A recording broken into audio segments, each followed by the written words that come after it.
guys, jadi di sini aku bersama temen aku yang dimana dia jadi guru les bahasa Inggris untuk anak SMP. Halo Zara. Halo Ade, halo semuanya. Udah lama gak ketemu. Jadi di sini aku mau wawancarin kamu. Nah di sini ada beberapa pertanyaan yang wajib untuk kamu jawab dan ada pertanyaan tambahan dari aku. Jadi kamu jawab sesuai pengalaman kamu aja. Oke? Oke, Let's go. let's go. Nah, untuk pertanyaan pertama, bagaimana kamu menjadi seorang guru bahasa Inggris? Ceritain. Jadi ceritanya itu pertama, mama kan ngajar les bahasa Inggris di suatu tempat lah. Aku ikut gitu kan, pengen tahu gimana sih kalau pengen ngajar tuh caranya gimana gitu kan. Terus bantu-bantu, abis bantu-bantu lama-lama dikasih kepercayaan buat ngajar les. Akhirnya dapat kelas untuk ngajar les. Berarti untuk sekarang kamu menetap ngajar di situ. Iya. Untuk pertanyaan kedua, pada tingkat apa kamu ngajar dan jenis topik apa, dan kamu fokus ngajar kelas kamu itu pakai bahasa apa? Kamu jawab yang pertama dulu. Tingkat apa kamu ngajar? Aku tingkat SMP. Oh, SMP. Oke. Terus jenis topik apa yang biasa kamu ajarkan ke mereka? Topiknya topik dasar sih ya. Basic. Basic. Kayak present tense, Iya, past betul. tense. Itu kan udah diajarin di SD. Jadi kamu ajarin kembali gitu. Iya, supaya mereka tuh lebih paham lagi. Jadi kita ulang dulu pelajaran-pelajaran yang ada di SD, terus baru kita ke tingkat-tingkat yang lebih ini. I see. Biar mereka juga lebih paham ya. Ya, betul. Terus bahasa apa yang biasa kamu ajarkan ke mereka? Yang ketika kamu ngajar tuh pakai bahasa apa biasanya? Kalau misalkan ngajar, itu kan memang ada anak yang paham, ada anak yang belum paham.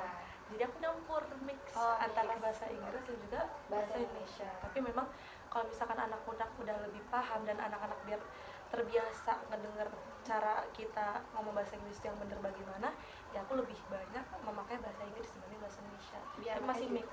Biar mereka juga lebih paham ya. Iya. Oke. Terus apa tantangan kamu sebagai guru bahasa Inggris? Pas kamu ngajar nih, tantangan apa nih yang kamu dapetin? Tantangannya yang pasti adalah kan setiap anak itu kan beda-beda pemahamannya. Ada anak yang paham cepet, ada juga anak yang susah untuk paham. Itu sih biasanya. Karena juga anak-anak kan punya tingkat kemampuannya Iya, masing-masing. Kita juga nggak bisa untuk menyuruh anak itu semua harus paham. Iya, betul. Nah, bagaimana kamu ngatasin tantangan tersebut di kelas kamu? Ngatasin itu ya kita cari metode yang bisa buat anak-anak yang kurang paham ini biar lebih paham, dan juga kita kayak aku tuh nekenin supaya anak-anak yang paham bisa untuk ngajarin anak-anak yang belum paham supaya mereka nggak bosen juga, karena kan aku sering ngulang-ngulang pelajaran.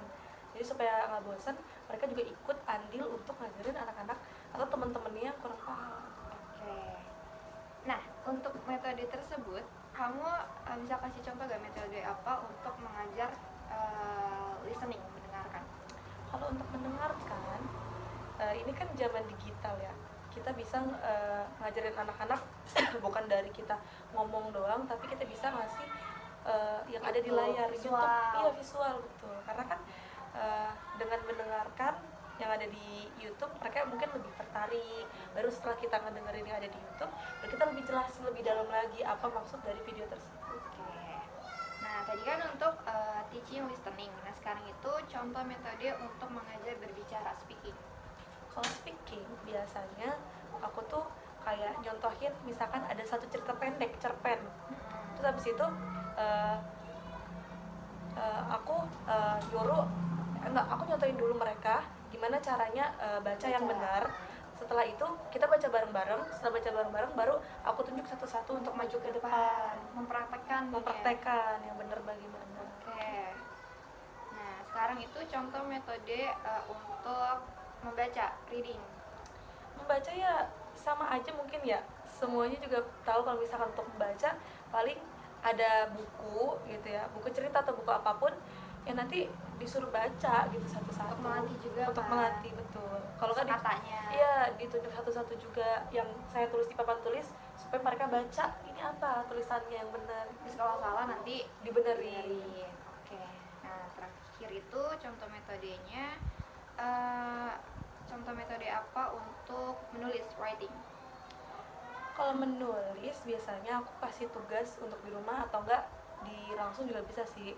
Biasanya aku ngasih tugas kayak coba kalian tulis cerita keseharian kalian dari pagi sampai kalian tidur dengan menggunakan bahasa Inggris.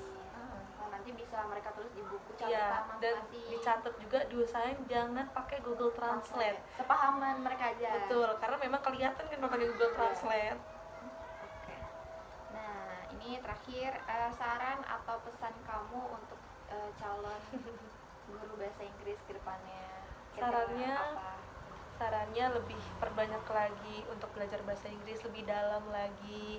Jangan pernah merasa cukup kalau misalkan kita belajar, karena kan kita nggak tahu nanti kita punya murid yang memang bener-bener nanyain suatu hal yang di luar, bahkan di luar pelajaran tentang bahasa Inggris. Jadi kita harus sebagai guru tuh harus punya bekal yang lebih Lebih gitu. matang. Iya, lebih matang lagi. Dan satu yang paling penting, Apa tuh? sabar. Oh, sabar guys, oke. Nah, kalau pertanyaan pribadi dari aku itu untuk kamu sebagai guru ya, kamu kan udah punya pengalaman nih sebagai guru bahasa Inggris. Kalau misalkan ada anak murid kamu yang emang dia tuh kurang minat dalam bahasa Inggris, apalagi kita tahu kan bahasa Inggris itu adalah mata pelajaran yang susah di zaman sekarang, apalagi tuh adalah sesuatu kesulitan juga bagi guru untuk mengajarkan bahasa Inggris ke anak-anaknya ini. Nah, gimana cara kamu mengatasi anak murid kamu yang kehilangan minat bahasa Inggris karena menurut mereka tuh bahasa Inggris ini susah? Kalau misalkan dibilang susah, memang sebenarnya sulit ya. Tapi kan kita kasih tahu benefit apa aja sih yang bakal kita terima ketika kita bisa bahasa Inggris. Karena kan memang bahasa Inggris ini bukan cuma bermanfaat buat kita keluar negeri doang, kita bisa ngomong sama orang negeri, bukan. Tapi memang bahasa Inggris ini kita bisa pakai untuk di pekerjaan, bahkan juga bisa kita ikut olimpiade dan lain sebagainya. Jadi pertama kita kasih benefitnya apa, yang memang kita nyari dulu. Misalkan kamu pengen jadi apa, nah kita kasih tahu benefit kamu ketika belajar bahasa Inggris itu untuk menggapai cita-cita kamu ini loh gitu. Jadi dia tahu, jadi mereka tuh punya semangat belajar untuk belajar bahasa Inggris. Jadi kita kasih tahu benefit yang bakal mereka dapetin Iya. kalau mereka belajar bahasa Inggris, dan kita juga harus bisa ngasih metode yang Betul. bikin mereka itu nggak bosan pas belajar Betul. bahasa Inggris. Nah, kalau dari kamu sendiri, kamu kira-kira bakal lebih matengin metode yang kayak gimana? Kalau metode yang aku udah alamin, kalau anak-anak itu atau siapapun itu dah, kalau misalkan belajar, yang paling metode yang paling gampang itu adalah listening, mendengarkan. Iya, kita nggak perlu belajar bahasa Inggris kayak ikut-ikut les, sebenarnya kita juga bisa kayak kita nonton film berbahasa Inggris. Kalau misalkan kita tekunin, kita belajar kosakata, kita belajar cara berbicara, kita tahu itu kan juga ada translate kan biasanya di bawah, kayak kita lihat bahasa Inggris yang benar bagaimana cara bacanya, kita ngedenger gitu. Itu sih salah satunya. Berarti intinya kita tuh nggak harus memfokuskan mengajar itu hanya dengan papan tulis dan bicara Betul. aja, tapi harus menggunakan visual yang menarik, contohnya entah dari film atau Lagu-lagu. ya musik yang bisa Membangun membangkitkan semangat. mereka. Iya, betul. Oke, terima kasih Jera. Jadi itu aja Sama-sama. wawancara dari aku. Sukses selalu. Iya. Dadah. Bye.